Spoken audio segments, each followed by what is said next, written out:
Good morning, Backyard Kids. This new year is off to a great start as we focus on one of the fruits of the Spirit, self-control.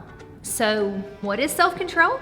Well, self-control is choosing to do what you should, even when you don't want to. Easier said than done though, right? Wouldn't it be nice if we just had a remote control that we could just press a button on to help us make good choices? We don't, but we're going to learn today that with God's help, we can make the choice to stay in control. We've talked about King Solomon before, and you may remember that he is known as one of the most wise people that ever lived. He shared a lot of this knowledge that God gave him in the book of Proverbs in the Bible. And in this particular saying from Proverbs 25:28, Solomon talks about self-control and why it's so important. He said this: "A person without self-control is like a city whose walls are broken through." Now that may not make a lot of sense to you guys because our cities don't have walls. But back in King Solomon's day, it was so important that a city had good, strong walls around it. If your city had a strong wall, no one could attack it, and you could stay safe, and you could protect yourself, defend yourself if you were attacked.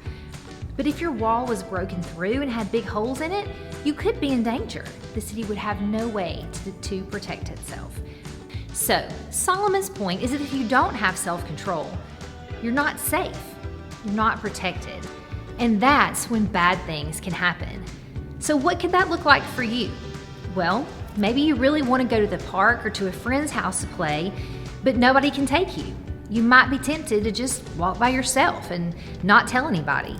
Or maybe you decide to go for a bike ride and you realize a little ways down the road that you forgot your helmet, but you decide, oh, it's not worth it to go back and get it. Or maybe you're watching a YouTube video and when the next one pops up, you're not sure it's something your parents would be okay with you watching, but you're kind of curious, so you keep watching anyway.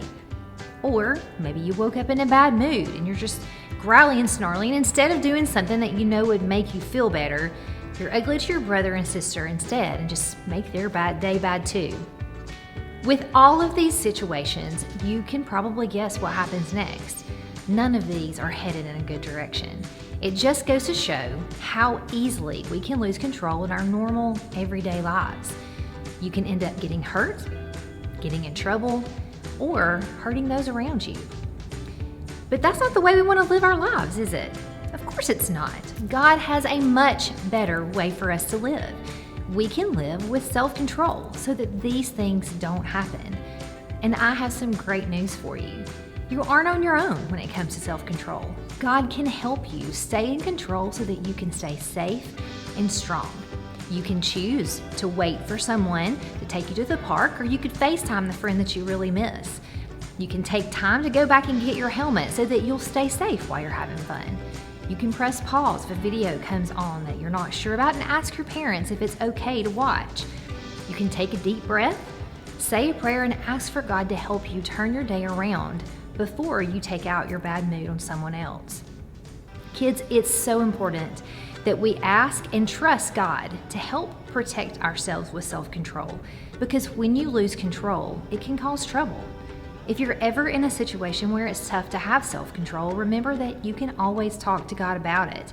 You can tell Him how you feel and ask Him to give you the strength to make the wise choice. Have a great week, kids.